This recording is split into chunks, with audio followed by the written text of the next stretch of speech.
Bonjour et bienvenue à tous, bienvenue à nos intervenants, bienvenue à vous tous qui venez participer à cette réunion. Prendre soin des soignants. Les soignants, c'est une des communautés de travail les plus nombreuses. Une communauté aussi exposée. On vient de le voir avec le drame qui s'est joué au CHU de Reims, où une infirmière, Karen Musillo, est décédée, tandis que sa collègue secrétaire administrative est gravement malade. Donc, nous avons une pensée pour elle, en tant que communauté des soignants à laquelle nous nous réunissons pour l'instant. Notre cercle Entreprises et Santé, organisateur de cette réunion, porte le nom d'entreprise. Et ce nom d'entreprise, il faut bien voir qu'il y a le secteur privé, mais il y a aussi le secteur public, et que parmi les entreprises, l'hôpital est souvent dans nos villes le premier employeur, le premier receveur de public, et probablement l'un des établissements les plus complexes et difficiles à gérer. Dans cet univers, nous avons de très belles initiatives. Et aujourd'hui, nous sommes fiers d'en montrer une que Anne-Marie Demel va nous piloter dans cette présentation. Et merci à nos intervenants qui vont vous montrer comment on peut, dans la complexité, arriver à dégager des pistes de progrès pour la santé et la sécurité. Merci à vous et je passe la parole à Anne-Marie Demel.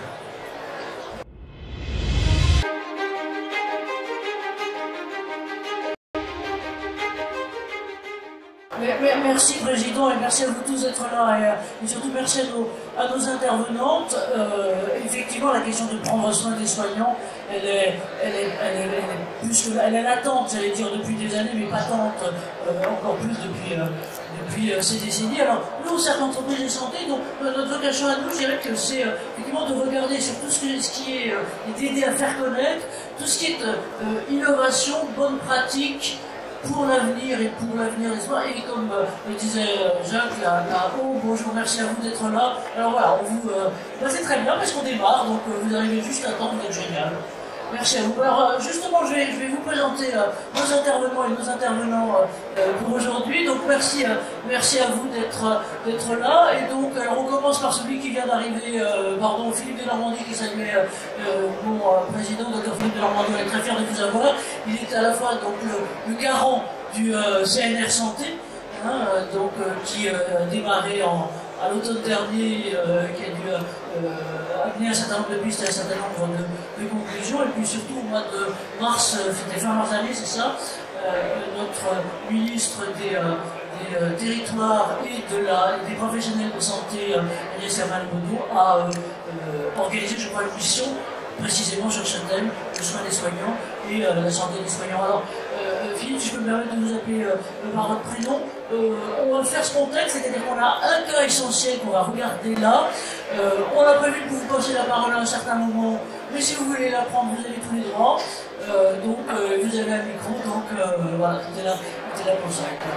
Et alors notre duo de choc est au milieu, et c'est à la fois Karine Amiel, donc on salue le docteur Karine Amiel qui est le médecin chef du service de santé au travail de l'hôpital Foch, et on verra que l'hôpital Foch, alors non seulement d'être un peu moins un voisin, c'est tout à fait important, mais c'est surtout une fondation privée qui date du début du siècle, enfin quasiment début du siècle dernier, et qui a été pilotée en gros par une fondation, donc qui est à la fois une fondation privée, mais une fondation d'intérêt collectif, d'intérêt général et d'intérêt public, et qui initialement s'est mis en place, je veux dire, pour, parce que vous m'avez expliqué, pour les classes moyennes et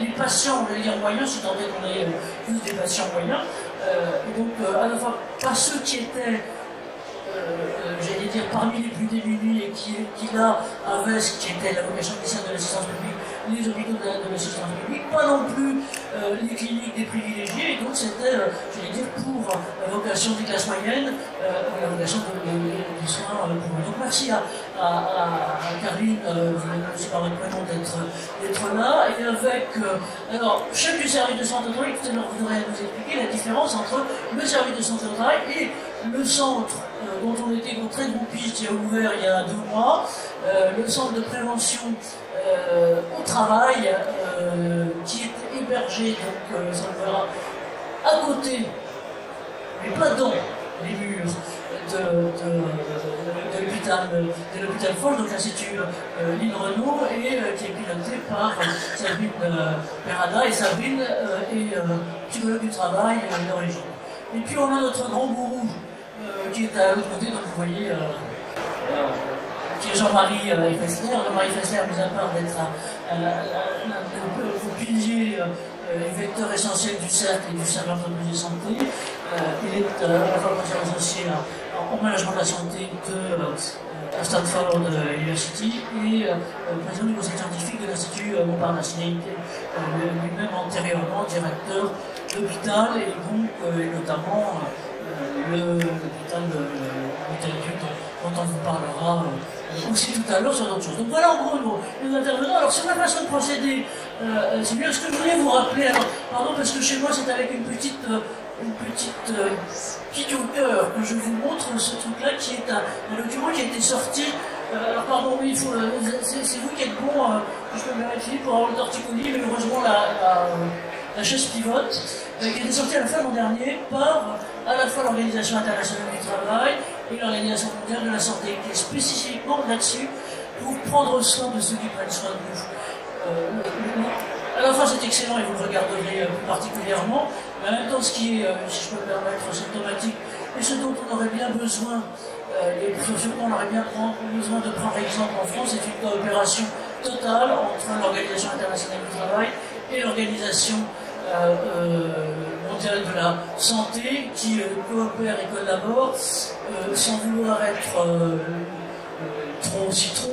On sait que chez nous c'est pas complètement un problème, la qualité, si on peut dire, et que notamment là, vous avez bien vu quand vous êtes arrivé, c'est que vous avez par le métro, c'est que vous avez 2 entrées, et vous avez l'entrée de Santé Expo qu'on a eu pour contacter Silence Radio Total, que ce soit tous les organisateurs, et de l'autre côté, j'allais dire, notre entrée, celle des Pouzeux, qui est celle de la santé au travail.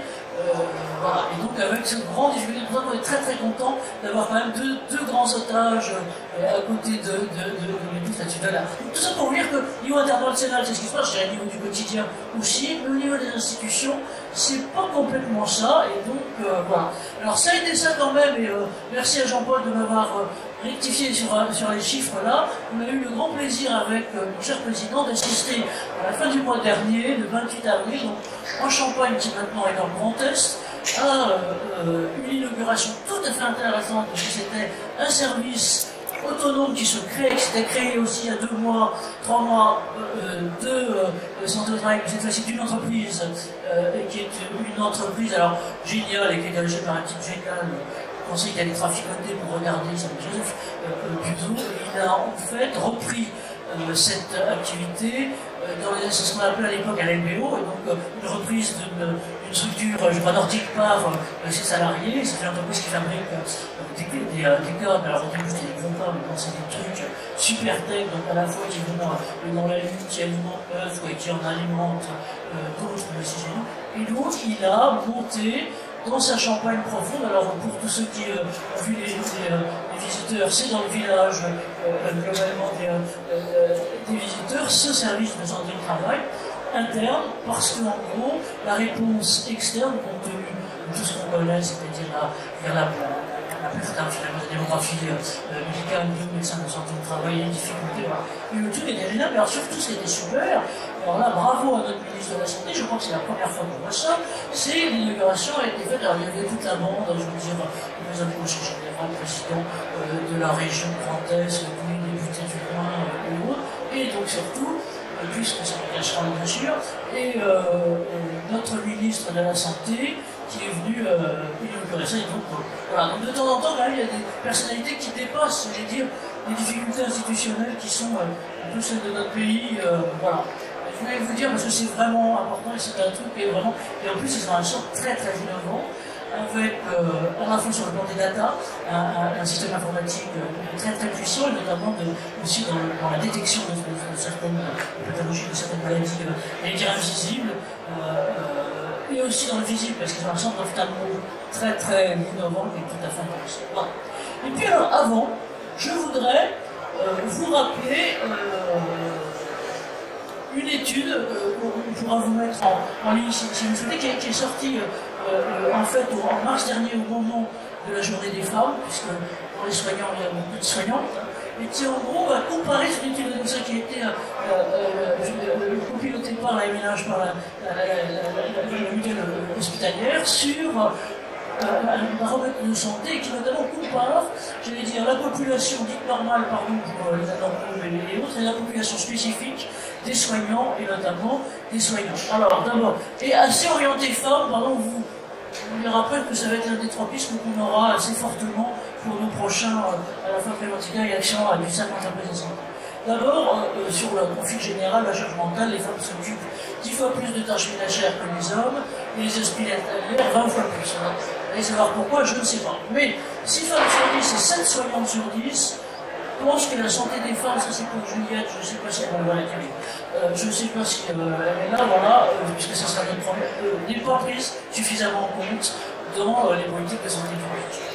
Sur ce qui est les enseignements de l'étude, ce qu'on voit, c'est que, alors pardon, dans la tragédie il y a 2 jours, c'est que les incivilités et les violences au travail concernent un quart des actifs, mais 3 fois plus chez les soignants.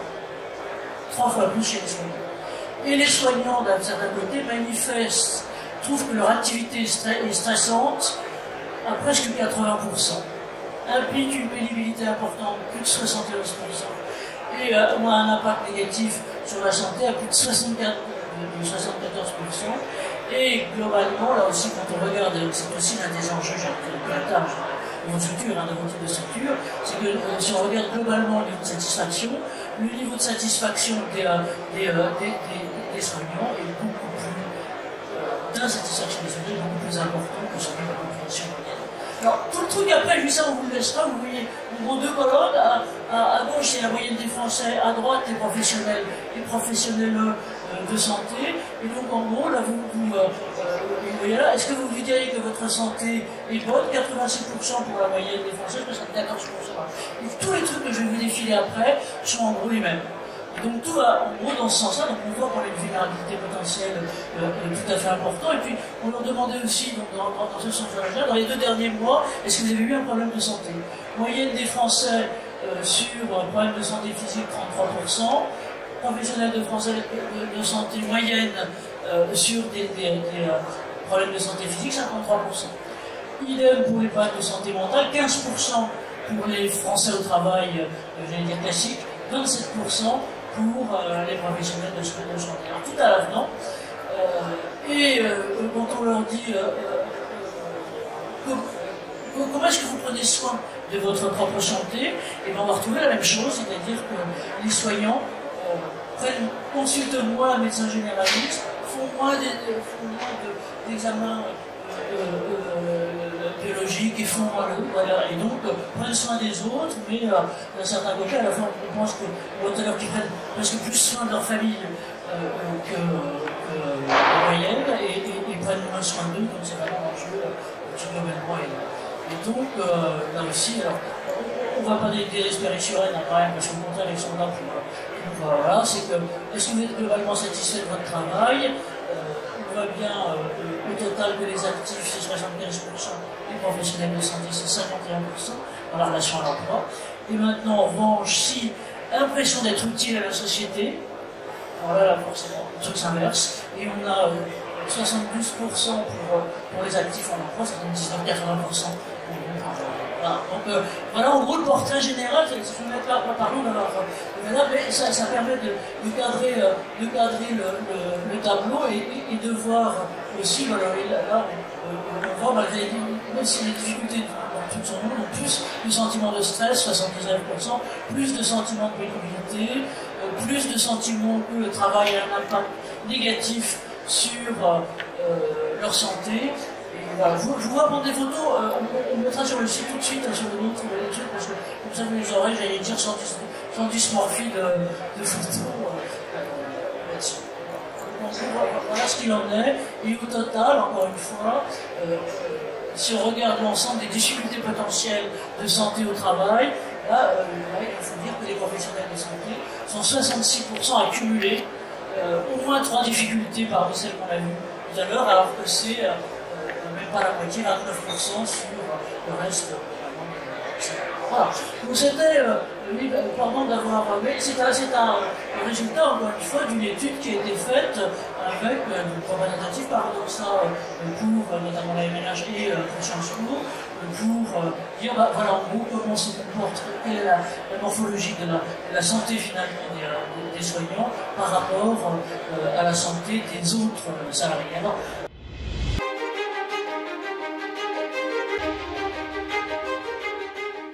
à vous, maintenant, Caroline et Sabrina, donc vous avez les deux trucs, donc vous faites comme vous voulez. Et puis, nos deux on essaiera de se prendre 10 minutes, donc vous tapez avant la fin pour qu'on puisse discuter avec vous. Mais on va leur donner à tous les deux, si je peux me permettre, les capacités là aussi de sauter sur un micro pour poser toutes les questions que vous avez. Donc, Caroline Amiel, médecin coordonnateur, chef de service de santé au travail, je vais dire de façon classique. Et puis en même temps copilote et co-concepteur, et nous on a eu Jean-Marie l'avantage d'aller visiter le centre avant qu'il ouvre. Il y a plus qu'on est dans des suillages de place, c'est-à-dire que l'étude était quasiment tout près il y a quelques mois, et donc Sabrine Bernadette qui le pilote en tant que vous êtes du bureau du travail et des organisations du démarrage. Voilà. Donc je vous ai mis 2-3 petits trucs, juste pour dire que c'était abrité dans l'Institut du Marino. Voilà ça, et puis 2-3 autres photos du même type, c'est à vous. Qui commence? Bonjour à tous, je vais me lancer, c'est toujours un exercice un peu compliqué. Alors, je vais coller, promis, je voilà, coller. Donc moi je suis docteur Caroline Amiel, je suis issue d'une formation de médecin en santé au travail.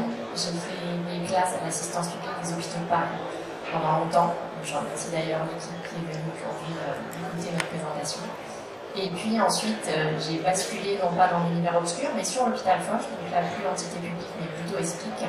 Et j'ai eu la chance d'emmener avec moi dans mon aventure Sabrine Bernadette, qui est ici présente, que j'ai connue comme étudiante avec moi, et ça a matché tout de suite, on s'est dit il y a plein de choses à faire ensemble. Donc pour vous présenter rapidement le centre, elle le fera mieux que moi. Je suis effectivement médecin du travail et je suis devenue chef de service de santé au travail, puis ensuite j'ai accédé à une partie plutôt coordination, donc chef qui pilote en même temps le service de santé au travail et le centre de prévention du travail qu'on vous présente aujourd'hui. Et en fait, ce beau centre, puisqu'on en est quand même très très fiers, au bout d'1 an et demi de beaucoup de travaux, de sueur, à travailler jour et nuit et week-end, a vu le jour il y a 2 mois.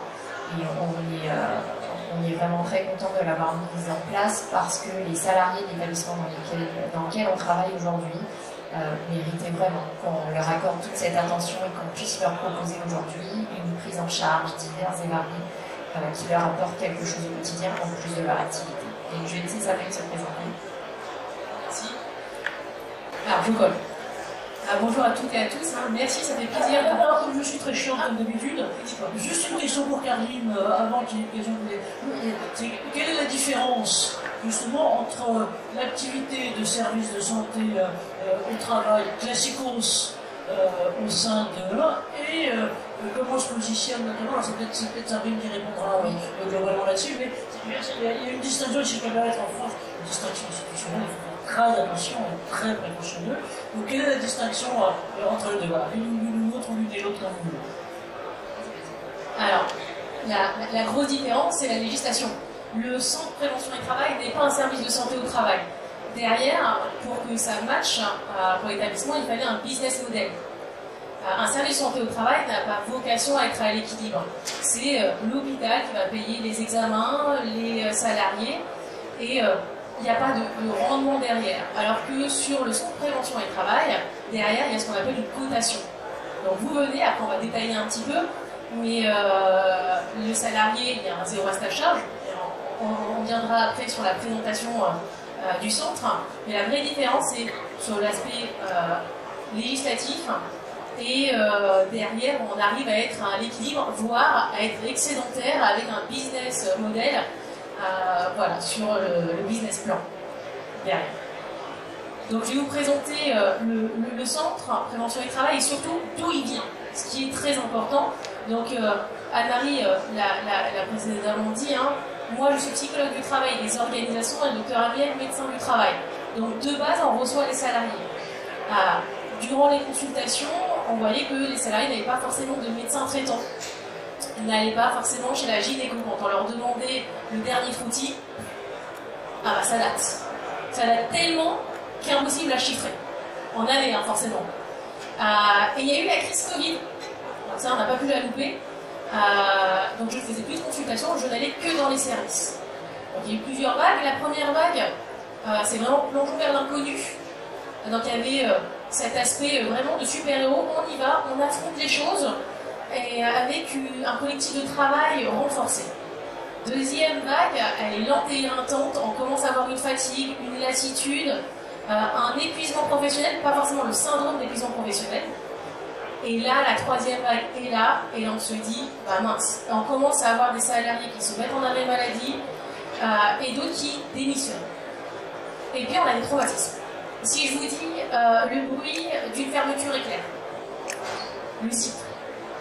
Pour une infirmière que j'ai eue en consultation, à chaque fois qu'elle fermait sa fermeture éclair, elle éclatait en sanglots. Alors pourquoi? C'est les 2 housses mortuaires. La première housse, et en temps de Covid, il fallait 2 housses par défunt. Et ça, c'est les images qu'on a gardées avec des salariés déjà qui ne prenaient pas soin d'eux. Les cornets sont toujours plus mal chaussés. Moi, la première d'ailleurs, parce que initialement, ce projet, c'est moi le propre, je suis mon propre cobaye. C'est pas mal. Pour les panels, les semaines, et après le. Donc voilà, le centre est né du terrain. On s'est dit, il y a quelque chose à faire sur la santé primaire. Donc ça veut dire avant que vous tombiez malade, avant d'avoir des symptômes. On a mené une enquête. On l'a fait. Alors, l'hôpital Foch, c'est 2300 salariés, hors étudiants. Donc on est un petit micro-société, j'appelle ça une micro-société, on a toutes les fonctions, les sexes forcément, et donc c'est un très beau terrain de jeu. Donc on a fait une enquête, 1200 réponses, un peu plus de 1200 réponses, on présente ça au directeur général, il nous dit, ok, moi j'ai une problématique, j'ai un effectif réduit, les salariés partent, on doit fermer des lits, on a un sous-effectif, le sous-effectif se reporte sur les salariés restants ne sont pas bien, ils pleurent, ils craquent. Et cette situation elle est similaire dans les autres établissements. Et je dis, j'ai une idée. Non. Et oui, maintenant ils me disent non, surtout, c'est fini, ça brille, plus d'idées. Et on dit, il y a quelque chose à faire, c'est un sort de complexe dans un lieu unique, où on va mettre différentes activités, différentes consultations. Il dit, ok, faites-moi un business plan. On est toutes les deux, médecin du travail, psy du travail, business plan, je tape sur internet, on regarde, on se dit, ok, on achète des bouquins, on arrive à la rentrée, on passe l'été ensemble pour trouver qu'est-ce que c'est qu'un business plan alimenté. Et en septembre, on lui présente le projet, je dis, mais non, c'est qu'une idée. Et c'est vrai que c'est qu'une idée, et après on a monté le projet. Alors, le centre est quoi aujourd'hui? Le centre prévention du travail repose sur 3 piliers. Le premier pilier, c'est des consultations individuelles. Deuxième pilier, après je rentre en profondeur, ce sont des ateliers pratiques et ludiques. Troisième pilier, c'est ce qu'on appelle la recherche et l'innovation. Parce qu'on a 2300 salariés, des salariés qui viennent, et on se dit qu'avec ces données-là, on peut faire quelque chose, puisqu'ils nous rapportent des problématiques de terrain. Et en travaillant avec des startups, avec des incubateurs, on peut trouver des solutions sur mesure, qui puissent être après dupliquées sur d'autres établissements. Sur la première partie consultation, je vais laisser le docteur Amiel, et c'est pour ça que j'ai besoin de la casquette doc. Sur les consultations, et on dit qu'on fait des consultations de la tête aux pieds. Alors ces consultations, on avait déjà un avant-goût, nous, de ce qu'on souhaitait proposer en matière de professionnels qui allaient animer ces consultations. Et on a conforté nos choix suite à cette vaste enquête de terrain avec plus de 2 tiers des professionnels de l'établissement interrogés qui ont bien confirmé que ce qu'on avait quand même ciblé à la base correspondait aux besoins. Donc dans les consultations aujourd'hui, on reste en amont, donc on reste vraiment en prévention primaire. La prévention du risque cardiovasculaire est importante, vraiment. Et on le voit toutes les deux au travers de nos consultations. L'objectif, c'est de demander aux salariés d'aller faire un bilan complet, sans avoir de problématique d'hypertension artérielle, sans ressentir de palpitations, de manière à s'assurer qu'il n'y ait pas de problème en amont. Et donc l'intérêt, c'est vraiment de se dire, s'il ne se passe rien, parfait. On aura fait un bilan complet, parce que pour le coup, la consultation assurée par le cardiologue est vraiment complète, avec des examens complémentaires qui ont lieu dans le centre. Donc l'échographie cardiaque qui vous est proposée, elle est réalisée directement durant la consultation. Et vous avez comme ça un certain nombre d'examens techniques qui ont lieu pendant votre consultation. La consultation ne dure que 30 minutes et le temps était très important. Il a été dupliqué à toutes les autres consultations. Pourquoi? Parce que c'est compliqué de s'absenter de son service aujourd'hui. C'est d'autant plus compliqué quand on a une pénurie d'effectifs dans les services. Et l'idée, c'était de pouvoir concilier ce temps à s'allouer à soi-même pour procéder au dépistage et en même temps de pouvoir concilier avec le reste de l'organisation du travail. Les autres consultations qui sont proposées, on a fait un focus sur le dépistage cutané. Pourquoi? Parce que moi, lors de mes consultations, je fais un check des granulométrie de manière systématique. Et quand on pose la question, est-ce que vous avez déjà fait un suivi? Est-ce que éventuellement vous êtes allé en consultation pour assurer ce dépistage? Dans les 3/4 des situations, on a un salarié qui n'est pas suivi parce qu'on banalise aujourd'hui ce type de prise en charge. Donc, merci de le dire parce que c'est très représentatif, on retrouve exactement les mêmes chiffres à un niveau national. Et donc bravo de prendre. C'est pour ça qu'on vous met en lumière pour ça, parce que vraiment vous êtes très exemplaire. Merci. Donc là, de la même manière, dans cette consultation, on va checker vos grains de beauté, on va regarder avec on s'est doté d'un super pistolet laser qui nous donne une évaluation complète, et puis on va vous dire tout va bien, on vous revoit dans 1 an, dans 2 ans, dans 3 ans, en fonction de l'évaluation du risque. Ou sinon, on vous oriente d'emblée, et malheureusement, ça a été le cas dans 2 situations depuis l'ouverture du centre. On a dit à un salarié qui n'avait rien, là, vous allez aller en consultation, on va vous enlever son impoté parce qu'il ne vous inspire pas grand-chose. Les autres consultations qui sont proposées, donc on a toute la partie nutrition, où là, on a soit des problématiques de prise de poids excessive, notamment chez les professionnels de l'UMI, soit au contraire, des troubles du comportement alimentaire, et là, de la même manière, le médecin qui vous accueille en consultation vous fait un bilan complet et vous revoit 3 mois plus tard pour voir si le plan qui vous a été proposé, d'une part, vous convient et s'il a fonctionné. Ensuite, on a la prévention des cancers chez la femme, donc plutôt gynéco, avec une sage-femme qui propose donc la réalisation d'un frottis. Et là, de la même manière, on se rend compte en consultation la date du dernier frottis, ça veut nous dire. On ne se rappelle pas, ou on n'a pas le temps, ou on s'occupe des enfants, ou c'est plutôt mieux d'aller sur des activités loisirs plutôt que de s'occuper de sa propre santé. Et en fait, tout ce constat-là, quand on l'a fait sur le terrain, on s'est dit on va cibler sur les problématiques de santé qui ont été retenues. Une autre consultation qui est aussi importante pour nous, le dépistage visuel, de la même manière, on n'a pas de souci, on va faire un dépistage visuel complet et on s'assure qu'il n'y a pas de problématique. Aujourd'hui, on a beaucoup de professionnels de santé qui travaillent sur écran, que ce soit des soignants ou des administratifs. Et c'est pas parce qu'on n'a pas de correction aujourd'hui qu'il ne peut pas se passer quelque chose en filigrane derrière. Et une dernière chose pour laquelle on a été assez innovante, c'est le recrutement d'un podologue. Et là, on se rend compte aussi qu'on n'attend pas d'avoir des problématiques de douleur au niveau du bas du dos, d'avoir mal au niveau des chevilles. Quand on fait son activité sportive et qu'on se rend compte qu'on fait de manière répétitive une entorse ou qu'on a des douleurs qui apparaissent, on n'a jamais le réflexe de se dire « et si ma posture n'était pas adaptée ?» Et si au final, un professionnel nous est monté sur une balance qui va donner la répartition de mon poids et de mes appuis et va me dire au final « vous avez besoin d'être corrigé ». Tout l'objectif et tout l'enjeu de ce podologue, c'est pareil, c'est d'intervenir en amont, c'est de proposer la réalisation de semelles qui sont faites dans le centre. Donc on a fait l'acquisition de machines pour fabriquer ces semelles. Et une semaine plus tard, vous venez chercher vos semelles et vous avez un 0 reste à charge. Donc voilà globalement toute la partie consultation qui a été proposée. Je pense que si j'en ai peut-être oublié une. L'ORL. Ouais, l'ORL. Alors, parce qu'on a un public très jeune. Quand vous allez en réanimation, vous allez entendre tout le temps les scopes. Et on a une fatigue auditive. Alors, mon premier terrain de jeu, ça a été la réanimation quand je suis arrivée.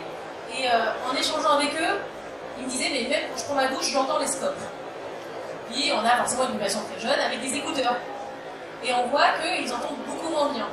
Et en tant que psychologue du travail des organisations, ils crient, puisqu'ils ne s'entendent pas. Et donc on s'est dit, il y a une consultation à faire, hein, c'est le bilan ORL. Donc ça, c'est quelque chose qu'on met en place. Ce qui est très important dans ce centre, sur les consultations individuelles, tous les salariés, hormis nous deux, ne travaillent pas dans l'hôpital Foch. Ils ont été recrutés pour le centre, mais ne travaillent pas dans l'hôpital. Parce que des fois, ils ne veulent pas que ce soit leurs collègues qui les dépistent, notamment sur le côté sage-femme. Karine l'a précisé, il y a un 0 reste à charge avec puis d'avance de frais. C'est-à-dire que vous faites vos semaines, le lundi, le bilan postural, le mardi, il les fabrique. S'il y a peu de choses à faire, vous les récupérez en fin de matinée, sinon la semaine d'après. Et la troisième chose très importante quand on a créé ce centre, c'est l'anonymisation. C'est-à-dire que quand vous voulez, toutes les données de santé restent dans le centre.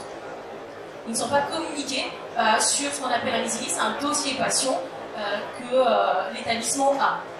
Et ça, c'est très important pour le salarié. Et comme ça, le salarié peut venir tranquillement consulter. Et si on découvre quelque chose, on oriente immédiatement ou bien sur l'établissement ou à l'extérieur s'il le souhaite. Ensuite, deuxième partie sur les ateliers. Donc on fait des ateliers, 45 minutes, donc on va les commencer mi-septembre, parce qu'on a ouvert il n'y a que 2 mois, donc vraiment on est sur le départ, après je vous donnerai les chiffres. Donc 4 typologies d'ateliers avec 3 professionnels, une diététicienne pour être en relation avec le médecin nutritionniste qui fera des ateliers ludiques, pratiques avec différents thèmes. Toujours dans l'établissement, on a la chance d'avoir un 6e étage avec une vue pratiquement à 360 degrés sur Paris. On essaie de profiter pour les salariés. C'est vrai qu'on va avoir vu, c'est très très cool. Il faut qu'il fasse beau. Et donc l'objectif c'est d'apprendre, de faire un peu comme quand vous regardez YouTube et que vous ne savez pas quoi faire à manger, cuisiner en 20 minutes, je mets la vidéo et je fais, c'est exactement la même chose. Qu'est-ce qu'on peut faire sur place dans son service et qu'est-ce qu'on peut reproduire à la maison? Tout bête, un salarié nuit qui finit à 8 h, qu'est-ce qu'il doit manger? Généralement, on mange sucré. Et bien en fait, il faut manger plutôt salé. Parce qu'un salarié nuit, grossit en moyenne de 10 kg, il n'arrive pas à les perdre. Deuxième atelier, c'est là où j'ai un peu plus de mal, c'est l'atelier avec un chiropracteur pour tout ce qui est troubles musculo-squelettiques et qui apprendra aux salariés de l'automassage et de la bonne pratique. Et troisième intervenante, c'est une psychologue, forcément, c'est un peu mon dada, qui fera 2 thématiques là-dessus. Une sur le vécu au travail, les risques psychosociaux qui sont en émergence, mais depuis déjà plus de 15 ans, mais dans lequel il faut vraiment être, c'est très occupant aujourd'hui, que ce soit au milieu hospitalier ou dans le monde du travail en général. Donc vécu au travail, risques psychosociaux, conflits, communication. Et puis le deuxième versant des ateliers sur l'aspect psychologique, c'est les troubles du sommeil. Ça c'est extrêmement important. On a beaucoup qui ont des troubles du sommeil, difficultés d'endormissement, réveil nocturne, les deux à la fois. C'est le combo parfait, un peu comme Free, quoi. Tout est compris. Donc voilà, ça c'est les ateliers. Et troisième socle de notre centre de prévention et travail, c'est l'innovation et la recherche. On a de la chance à l'hôpital d'avoir ce qu'on appelle une DRCI, c'est une direction de la recherche clinique et à l'innovation. Donc on veut publier, comme on aura de la data, comme on en a déjà, on veut après publier, montrer, avoir cet aspect projectif. Qu'est-ce qu'on peut mettre en place, quelle innovation on peut mettre en place par rapport à ce que l'on a, au constat que l'on a aujourd'hui. Et pareil, travailler avec des startups, on a de la chance. Aujourd'hui en France, il y a des incubateurs publics et privés.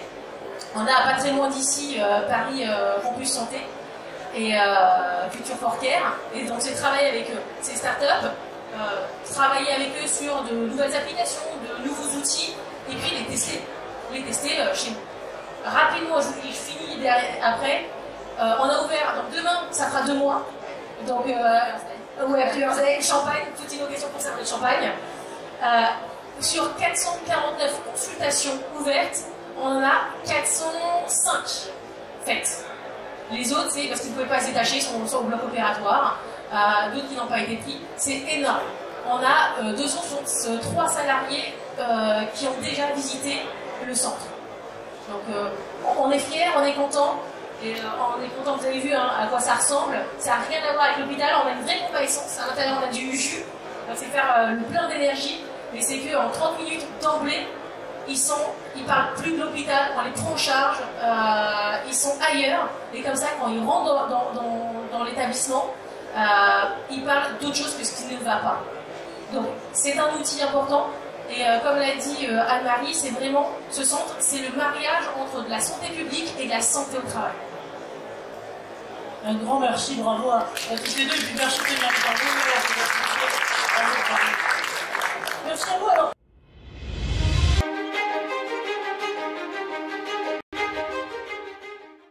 Ce que je vous propose, c'est que peut-être assez naturellement, on vous passe la parole maintenant, le père de Normandie, si vous voulez bien. Alors, juste pour dire que vous êtes aussi d'abord chirurgien neuro-orthopédiste, alors qui était secouriste juste pour le truc sur l'autoroute de l'Ouest dans Longington. Je pense que malheureusement, les gens qui ont ramassé sur la route, on les emmenait chez vous à Garches, de ce côté-là. Et puis, ailleurs, mis à part de continuer de former sur cette discipline, donc le garant du conseil du CNR Santé plus particulièrement en mission sur cette question de santé des soignants. Alors, vas-y, on y va spontaxe comme vous voulez. Alors, il faut que ça soit vert, il faut le mettre sur le menton. Je vais y arriver, voilà. Je vais y arriver. Merci beaucoup, merci de l'invitation. Et puis, merci d'introduire dans la vraie vie, parce que ce que vous présentez, vraiment, chapeau bas, parce qu'il y a très peu d'expérience. Ce qui est intéressant dans ce que vous faites, parce que vous répondez bien à des solutions concrètes qu'on est en train d'imaginer. Je ne vais pas revenir sur les chiffres. Si vous voulez, en dehors du sondage que vous avez, il vient d'y avoir un sondage qui a été coordonné avec le ministère et toutes les instances professionnelles publiques, privées, et qui a permis, il y a eu 50 000 soignants qui ont répondu à ce questionnaire sur leur santé, leur relation à leur santé. Ça conforte les chiffres que vous avez dans le sondage Odoxa, ça conforte ce que vous avez comme chiffres, avec ce constat quand même ahurissant, franchement ahurissant, de penser que les professionnels de santé s'intéressent pas à leur santé pour plein de raisons, ni à la fois en termes de prévention primaire, et on vient d'évoquer sur l'hypertension par exemple, ni dans la gestion des risques. Et pour quelques raisons, parce que je pense que c'est important de trouver des solutions pour les accompagner, il faut en même temps qu'on se pose des questions de fond pour se dire comment on en arrive là. Comment on en arrive là, en sachant, et ça c'est vraiment absolument majeur, c'est que dans la littérature, j'ai fait faire toute la revue de la littérature, je dirige la Fondation Amanage, on a fait beaucoup de travaux de littérature, il est prouvé qu'un soignant qui est en mauvaise santé, il soigne pas bien. Ça paraît, il n'a pas dit ça. Enfin, c'est bien de le rappeler. Parce que le soignant, il n'est pas convaincu de ça. Or, quand on n'est pas en bonne santé, eh bien, on ne soigne pas bien. Et donc, il y a vraiment une priorité collective à prendre conscience de ce sujet. Il faut reconnaître que jusqu'à maintenant, c'est un sujet tabou. C'est sous le boisseau. Personne n'en parle. Vous n'en parlez pas en équipe, parce qu'on n'ose pas se mettre à poil, entre guillemets, moralement et physiquement avec le collègue. Parce que quand on voit un collègue qui ne va pas bien, on n'ose pas lui dire viens, on va voir le cas, viens, on va voir la médecine du travail, parce qu'on s'est dit oh là là, c'est de la dénonciation, etc. On a perdu complètement la notion de la bienveillance, alors qu'on le fait avec nos patients. C'est vraiment un truc de dingue. C'est un sujet dont on ne parle jamais, exceptionnellement, dans l'ensemble des instances des hôpitaux, des établissements. J'ai été longtemps à la direction générale de l'AFP, de la direction générale de l'Europe. C'est pas des sujets, c'est pas un sujet, ce n'était pas un sujet. Donc, on a un enjeu majeur parce que les chiffres sont inquiétants.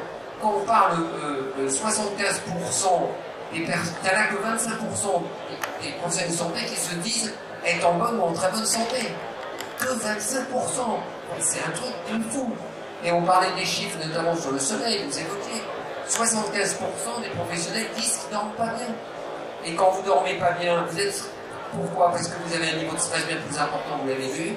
Et en plus, comme vous ne dormez pas bien et que vous êtes un soignant, et ben vous démerdez l'automédication, les chiffres le montrent, voire vous demandez à la... Hop, vous prenez la pilule, et puis vous commencez par du somnifère, et puis vous rentrez dans une addiction beaucoup plus anxiolytique, etc. Donc on a un sujet collectif majeur.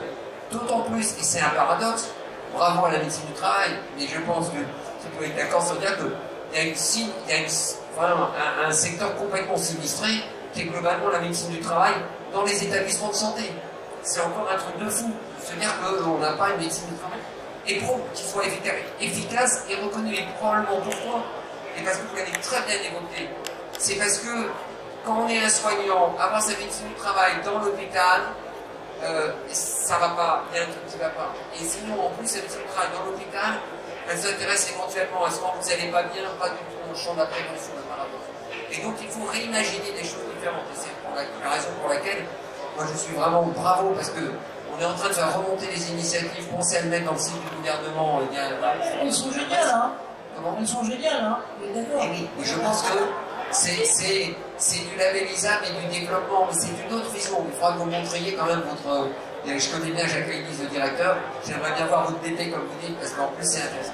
Alors, ensuite, je pense que donc, on voit bien dans la santé qu'il y a vraiment deux sujets que vous évoquez. Il y a la prévention comme tout à chacun. Et par exemple, moi, je pousse beaucoup au niveau du gouvernement en disant qu'on va mettre en place des consultations aux âges clés de la vie. Eh bien, il faut qu'on réussisse pour les soignants. Parce que si on réussit pour les soignants, ils vont en plus le porter pour leurs patients. Voilà, donc il faut qu'on réussisse des choses concrètes. Donc ça, c'est la prévention de tout à chacun. Ensuite, on a quand même le sujet qui est la prévention des risques. Parce qu'on a un sujet majeur des risques. Et en sachant que la littérature, et on a plusieurs gros programmes de recherche en cours avec la direction du ministère et la Fondation Aménage, on se rend compte quand même qu'on a un sujet majeur qu'il faut que l'on traite, qui sont les causes qui expliquent que les gens n'aiment pas être bien. Et notamment les causes principales, ce sont les causes qui influent sur des troubles de santé mentale, mais également sur les problèmes physiques, mais également, je pense, sur grossesse. Pensez que notre secteur a une logique de grossesse défavorisée. Je démarre une parenthèse, je ne sais pas qui d'entre vous a vu déjà une soignante enceinte. Vous prenez un indicateur, il n'y a aucune blouse pour femmes enceintes dans les établissements de santé. C'est un truc con. Enfin, on arrête les femmes à 3 mois alors que c'est 6 mois et demi dans la moyenne nationale. Enfin, c'est un truc de dingue. Donc on a besoin de traiter les causes. La cause qui revient de façon forte, c'est la notion de violence. C'est la violence. Alors la violence, on vient de vivre un phénomène horrible, c'est la violence éventuellement des patients ou des familles, violence verbale et violence physique. Mais c'est une deuxième cause de violence, qui est la violence intra-équipe. Oui, acceptons de reconnaître que nous sommes, dans beaucoup d'endroits, on est plus bienveillants avec les collègues. Il y a une malveillance pour plein de raisons. On ne prend plus du temps entre nous, on se stigmatise. Vous travaillez la nuit, donc vous fumez des pétards, vous dormez, etc. Enfin, vous allez voir les études, tout ça, on en retrouve dans les études, c'est un truc de dingue. Ensuite, on a une troisième cause de malveillance, qui est la malveillance institutionnelle. C'est-à-dire que notre système a mis en avant l'organisation, l'activité, l'argent, et on a perdu la logique du sens. Nos cadres soignants sont devenus des cadres administratifs, ils ne sont plus des cadres soignants. Je caricature avec toute l'amitié que j'ai pour elles, mais c'est quand même la même. Voilà, on marche sur les deux pieds. D'abord le métier, et puis bien sûr l'économie. On est là pour respecter l'argent que la collectivité nous donne. Et puis la quatrième cause, c'est que quand on est soigné, je parle à la psychologue, quand on a un patient qui meurt dans nos bras, quand on a, voilà, ça fait beaucoup de violence. Donc quand vous cumulez tout ça, ces 4 sources de violence, elles vous expliquent le stress, 25% au minimum supérieur à la population générale, voire le double. Ça vous explique les troubles de sommeil, ça vous explique, ça vous explique, ça vous explique. Donc il est très important de travailler comme vous le faites sur la prévention et accompagner les personnes quand elles ne vont pas bien. Mais on a également un sujet majeur, c'est faire la prévention de nos risques professionnels, pour faire en sorte que l'on diminue. Sinon, on est dans une pression, c'est un peu un tonneau d'analyse. Et donc on voit bien, ce sont les pistes très concrètes sur lesquelles on est en train de travailler au ministère. Mais il faut qu'on prenne ce taureau à bras le corps. Et la première recommandation, je pense qu'il y a des soignants dans la salle, ce sujet maintenant, il faut arrêter de ne pas en parler. Moi je dis, quand tous les soignants dans la salle, vous rentrez dans le service demain, lundi, mais parlez de ça. Oui, on a le droit de parler de la santé avec nos collègues. Oui, on a le droit de dire qu'on ne va pas bien. Oui, on a le droit de dire qu'on n'est pas des superhumains ou des super... Oui, on a le droit d'accompagner un collègue. Oui, il faut que l'établissement parle.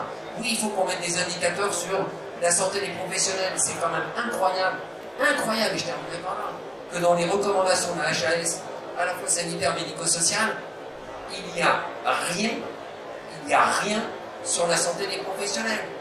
C'est incroyable que, et moi le premier, je m'en veux. J'ai dirigé la formation de la paix une fois antérieure, que dans les cursus de formation des professionnels, nous n'ayons rien mis concernant votre santé, concernant comment je vais accompagner la santé. Hier, je dis une conférence, sur 90 personnes, il y avait une personne qui, au cours de ses études, avait eu à un moment donné un temps de réflexion sur comment je prends en charge ma santé. Voilà, on marche sur la tête. Donc on voit bien qu'on a un énorme chantier. Heureusement, on a des choses très opérationnelles comme vous, qui donnent des solutions, qui donnent de l'espoir. Parce que globalement, quand même, Nos hôpitaux, ils vont pas mal, on soigne bien, on se défonce, on fait des belles choses. Donc il faut qu'on protège nos soignants. Merci à vous de ce message et de ce message fort. Et effectivement, alors, on cercle, pour vous dire les choses, notre logique à nous, c'est systématiquement logique UX, c'est-à-dire on est pour l'utilisateur et on met en avant ce que fait les utilisateurs, ce que font les utilisateurs et ce qu'ils font de bien. Parce qu'effectivement, le constat, je pense que maintenant, voilà, il se dévoile. D'un certain côté, tout le monde était assis sur le couvercle, c'est plus le cas globalement là maintenant. Les questions sont, en revanche, il faut que les réponses et l'action et l'expérimentation action se mettent en place, parce que j'ai trouvé très, très exemplaire. Je ne sais pas comment je vous ai trouvé d'ailleurs, je pense que c'est par Jacques Léglise, en fait, c'est par Jacques Léglise que je l'ai trouvé là, et c'est lui qui spontanément m'a orienté vers vous. En fait, je venais, vous dire les choses, hein. Nous on fait d'autres trucs et donc je venais, une autre marotte, c'est les data, c'est l'utilisation des données, parce qu'encore une fois, il n'y a pas de pilotage effectif et sain si on n'a pas les data qu'il faut. Ça, c'est quand même, je me permets, c'est la base de n'importe quoi, c'est bien d'ailleurs ce que vous avez demandé, Jacques Léglise, et donc, puis lui là-dessus, il m'a dit, bon, d'accord, mais on a deux trucs, et donc, juste pour vous dire, le centre d'innovation que vous avez chez vous, pardon de faire de la pub, mais il est absolument super. Hier, on avait un autre truc sur femmes exosquelettes. C'est-à-dire l'un des axes forts qu'il y aura avec Juliette ici présente là, à la fin septembre pour présenter quelque chose, c'est la santé des femmes. Et, en particulier là. Et donc là, pareil, ce que je trouve à la fin d'accord, c'est l'expérimentation que vous mettez en place, et puis les études, c'est-à-dire qu'en gros, c'est pas seulement les racines du ciel, c'est concrètement qu'est-ce qu'on fait, comment on analyse, quels enseignements on en tire, et globalement comment on progresse. Alors,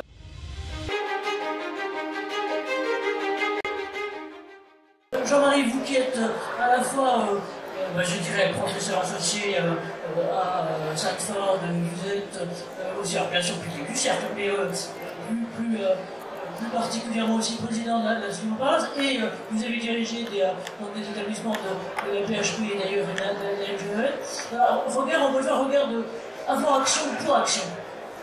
Quelle réaction vous avez par rapport à ce qui a été présenté et je sais que vous synergisez pas mal avec Philippe de Normandie, que vous connaissez depuis des lustres. Merci. Merci. Menton. Oui, prêtez menton. Nous sommes disciplinés. Merci à vous deux, c'est exemplaire et il y a une question naturelle qui vient à l'esprit. Qu'est-ce qu'on peut en prendre pour implanter, diffuser ailleurs? Merci Philippe, je souhaite le plus grand succès à l'ensemble des missions dont tu es chargé, parce que c'est vraiment le moment.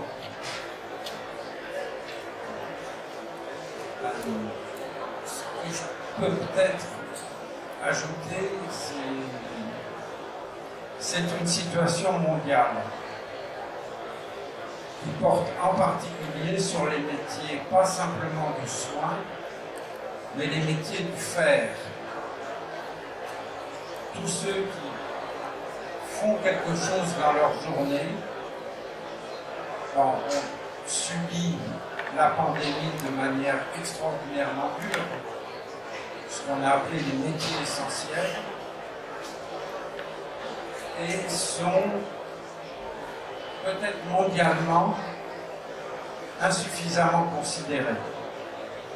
Et il faut sans doute relier ça, et c'est extraordinairement malheureux, au fait que la part des femmes dans ces métiers essentiels, c'est mondialement de l'ordre de 70%.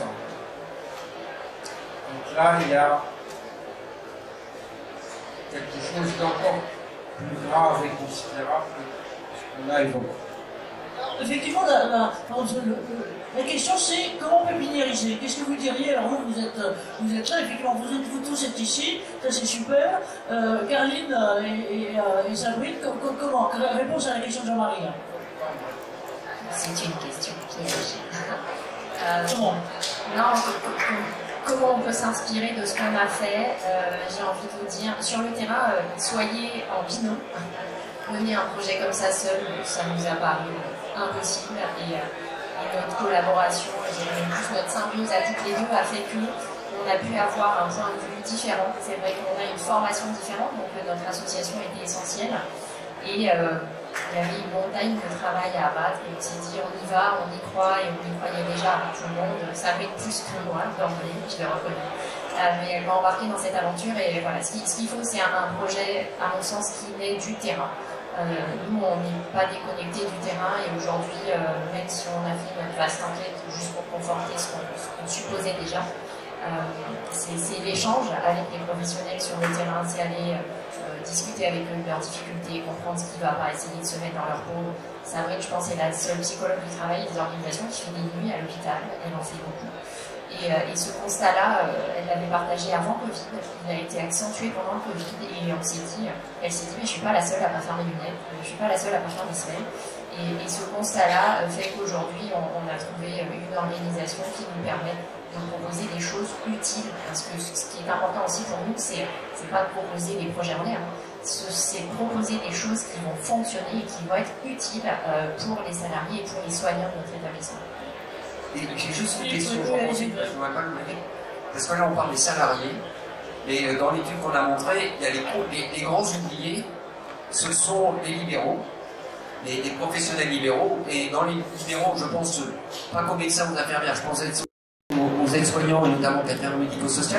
Est-ce qu'une structure comme la vôtre, vous l'imaginez ouverte dans le territoire pour les professionnels de santé ou réservée uniquement aux salariés de Foch? Alors, je prends la main. Nous, alors on l'a pas dit, mais on intègre déjà les étudiants. Ça c'est très important parce que c'est les professionnels de demain. Et aujourd'hui, ils en pâtissent énormément. Des organisations, quand vous disiez des décès, ils les vivent parce qu'ils font les stages. Est-ce qu'il peut être dupliqué, comme ça je réponds en même temps aux deux questions? Oui, ça peut être dupliqué à l'extérieur. Il peut être ouvert également. Parce que le BP, le business plan, fonctionne. Hormis pour la podologie, où là c'est une négociation avec la mutuelle, exactement pour les semelles. Mais oui, ça peut être dupliqué. Et alors, qu'est-ce qu'il faut pour que ça marche? C'est le terrain et l'observation. Parce que vous avez ce que, j'allais dire, la récolte des paroles, des propos des salariés, mais observez comment ils travaillent. Je dis aux salariés, quand ils me posent la question qu'est-ce que je fais, je rigole assez, hein, mais je dis que mon job c'est de les regarder travailler. Et ce qui est vrai. Mais en observant les organisations de travail, en les observant, vous comprenez les difficultés que vous pouvez après adapter ou réadapter. Et vous comprenez aussi leur souffrance qu'ils ne vont peut-être pas traduire parce qu'ils n'y arrivent pas à traduire, ou peut-être parce que c'est normal pour eux. Et c'est ce qui permet après de mettre sur papier le centre, et puis après aussi d'être outillé avec des professionnels, un directeur, une DGA, qui disent derrière, on peut mettre tel argent, comment ça fonctionne, on peut mettre ce circuit-là. Merci, et bravo, et importance effectivement de la synergie entre vous, c'est-à-dire avec vraiment des profils différents. Voilà, là on avait dit, parce qu'on a plus que 8 minutes, on avait dit qu'on poserait des questions à ça. Moi j'ai une question aussi pour vous. Donc là on a une psychologue du travail, un médecin, médecin du travail. Est-ce qu'il y a chez vous, parmi vous, par exemple, des ergonomes de la santé-travail voilà, en établissement de soins, et voilà. Alors, voilà, tiens, c'est très bien, en fait, c'était pour vous passer le micro, et pour vous dire comment vous, avec votre regard d'ergonome, voilà, vous réagissez. Qui veut? Vous voulez bien, monsieur là-bas, ou l'autre? Alors, vous lui passez le micro, je vais piquer celui de Jean-Marie. Je vous laisse démarrer. Moi, je suis jeune ergonome. Alors, bonjour, je m'appelle Dani Céline, je suis de formation de base masseur kinésithérapeute. Je suis cadre éducateur et j'exerce depuis 2 mois le métier d'ergonome au sein d'un établissement justement NGEN, l'Institut NGEN de la Verrière. Et je suis mi-temps kiné du coup, puisqu'on a besoin de kiné, donc j'ai quitté mon poste de cadre, on va dire, et je suis mi-temps kiné et mi-temps ergonome. Pour l'instant, mon plus gros questionnement, c'est les moyens en fait. Je vous avoue que c'est les moyens. Alors, sur le plan personnel, moi, ce que je fais, c'est sur mes heures entre midi et 2, je prends certains soignants en kinésithérapie. Je ne pratique pas des séances de long cours, mais une douleur, dos, cou, des questionnements justement sur le chaussage, sur les semelles, mise en place d'électro, voilà. Mais c'est un peu en off, on va dire, même si c'est sûr. Ça c'est voilà. Après le pôle de rééducation, on est très actif sur tout ce qui est la qualité de vie au travail, sur donner des conseils et des cours de gym, tout ça à l'équipe. Il y a des animations aussi, pas des animations, mais des cours dispensés entre midi et 2 par l'équipe de rééducation. Voilà. Et sur l'ergonomie, c'est un début, on va dire. Et je pense qu'il n'y a pas encore conscience de l'ampleur et de l'efficacité que ça peut avoir. Et du coup, c'est un peu... il faut faire sa place, on va dire comme ça. On crée, merci à vous. En fait, vous créez le mouvement en marchant. Et ce qui est intéressant, c'est effectivement d'avoir d'autres types de profils, d'autres types d'apports et d'éclairage. Et si je peux me mettre en France, effectivement, les professions que vous incarnez, je veux dire celle des kinés notamment, c'est peut-être pas suffisamment écouté. Monsieur, qui d'autre pour intervenir, poser une question alors, si vous pouvez le faire, allez-y, et puis vous passez la madame après, parce qu'on n'a plus beaucoup de temps et on pourra se faire taper par les suivants. Oui, bonjour, je vais être assez rapide. Bonjour, moi je suis aide-soignant en réanimation et j'occupe à mi-temps ce poste-là et à 50% aussi, je suis formateur en ergomotricité pour un centre de prévention. Je suis avec mes collègues ergonomes ici à la Service Santé au Travail. Déjà, félicitations pour ce bel exemple qui est vraiment un centre innovant pour moi et exemplaire. Donc, félicitations. J'ai quelques questions à vous poser. Quel a été le mode de financement pour pouvoir créer ce centre? Est-ce que vous donnez la possibilité également aux soignants d'accéder à des consultations plutôt en interne, notamment pour se faire enlever un grain de beauté? Est-ce que vous facilitez ce genre d'accès aux soins? De quelle manière aussi vous communiquez? Est-ce que vous disposez d'équipes mobiles? Et la question que je me posais aussi avec mes collègues ergonomes, c'est est-ce que vous disposez d'un ergonome au travail pour justement pouvoir modifier aussi le comportement au travail, mais aussi les conditions de travail et les situations de travail qui sont un petit peu dangereuses, qui sont un point plutôt très important. Donc le financement, l'accès aux soins, la communication et l'ergonomie. Merci. Et ben tout ça en 30 secondes, ça peut être réduit franchement le micro. Alors, rapidement, allez, en 10 secondes, le financement, merci Jacques Léglise, qui est directeur de notre établissement, qui a cru en nous dès le début et qui nous a accompagnés, qui s'est pas posé de questions et qui nous a dit que vous avez carte blanche, donc pour nous ça a été génial. On avait fait nos preuves, je pense, pendant le Covid, où on avait mis en place déjà des actions innovantes. Il a vu que ça avait fonctionné, il nous a dit allez-y. Donc ça c'est le premier financement, oui, il faut être soutenu par l'établissement dans lequel vous travaillez. Alors je l'ai fait peut-être dans le désordre, moyens de communication, on avait bonne basket toutes les deux, donc grâce au service com, bien sûr, on a fait une communication interne. On a eu la chance de faire des livrets comme celui-là, et donc ils sont des livrets où on a vraiment travaillé dessus, hein. On a voulu que ce soit la photo du centre, etc. Et on est allé dans les services, on a distribué, et on est allé à la rencontre de tous les professionnels et on a expliqué. Parce que la communication, il faut qu'elle arrive jusqu'à l'aide-soignant, jusqu'à l'agent de ménage, qui ne consulte pas les intranets des hôpitaux. Donc c'est vraiment une communication de terrain en plus d'une communication classique d'un établissement. Voilà. Troisième question, est-ce qu'on a un ergonome? Oui, et je crois qu'elle est présente dans la salle et je la remercie. Oui, on travaille sur toutes ces questions d'ergonomie, d'adaptation au poste de travail, et bien sûr qu'il nous faut un œil expert. Enfin, moi, en tant que médecin du travail, je ne peux pas être à la fois dans les consultations et aller observer les postes, même si par définition on est censé le faire. Mais oui, bien sûr qu'on a besoin de ce soutien-là et on met en place plein d'aménagements ergonomiques des postes de travail. Et dernière question. Ça bouge, je crois que la dernière question, c'est pas mal qui va la poser. Oui, juste sur le financement. Pardon, ici il faut sortir sur le micro. Je voudrais rajouter quelque chose sur le financement. Parce que je vous rappelle que souvent c'est une discussion avec les directeurs, mais un point d'absentéisme, c'est 1,5 point de masse salariale. Donc il faut se rappeler qu'on a quand même entre 15 et 17% de taux d'absentéisme à AT-MP. Ensuite, deuxième point très important, c'est que de plus en plus, il va y avoir des assureurs qui vont faire un lien entre la prime qu'il faut payer et ce qui aura été mis en place sur la santé des professionnels de santé. Pourquoi? Parce que un professionnel qui va pas bien, il soigne pas bien, il crée les événements indésirables et des risques avec un impact direct sur les primes de l'établissement.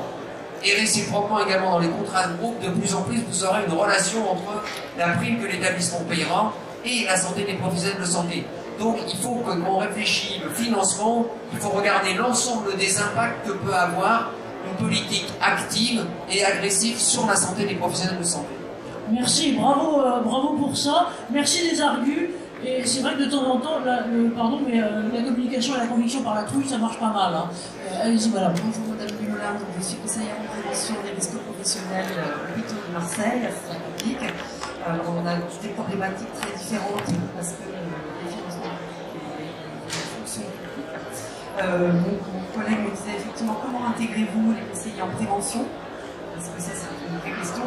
Et puis après j'avais une remarque effectivement où les salariés, le fait que le médecin du travail soit salarié de l'hôpital,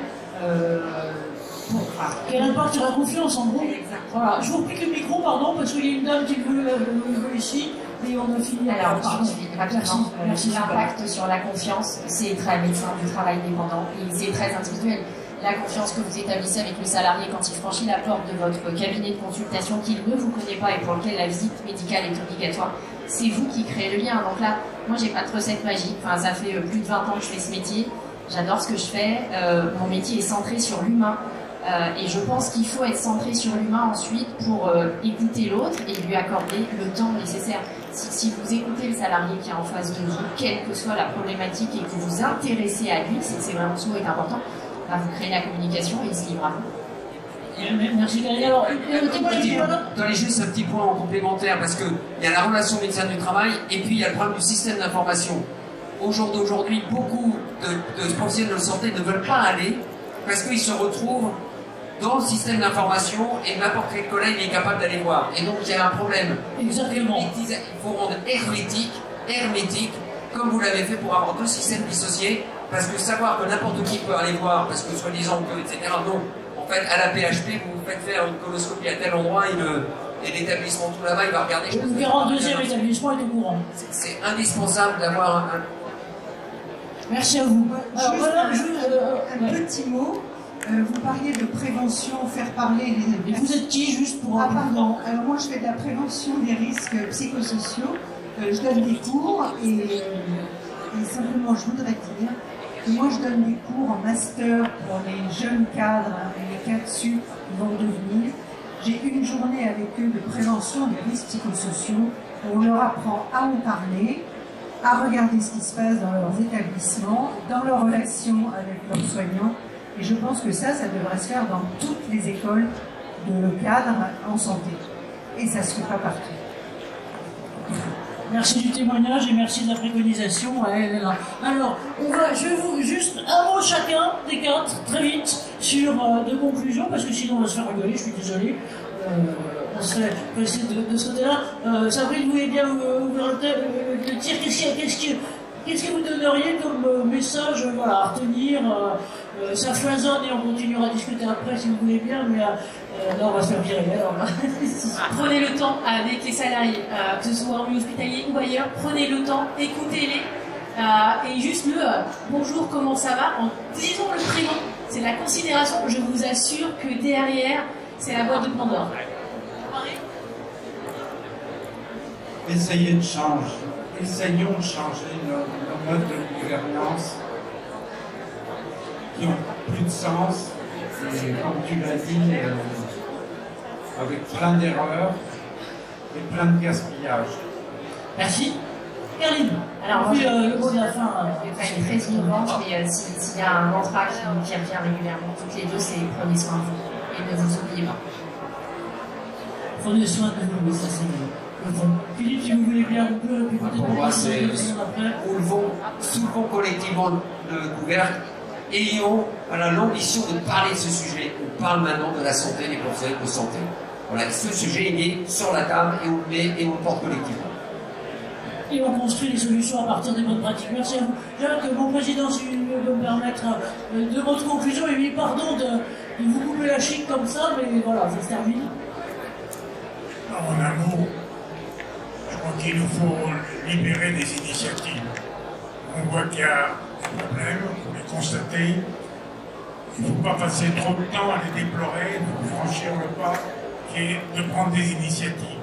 Quelle que soit l'organisation, il y a des marges pour des initiatives qui elles-mêmes font bouger l'organisation. Donc c'est ce que nous souhaitons, c'est que tous nous occupions ce terrain-là de l'innovation, des initiatives libérées. Merci à vous. Ce que je vous propose, c'est vraiment de les applaudir.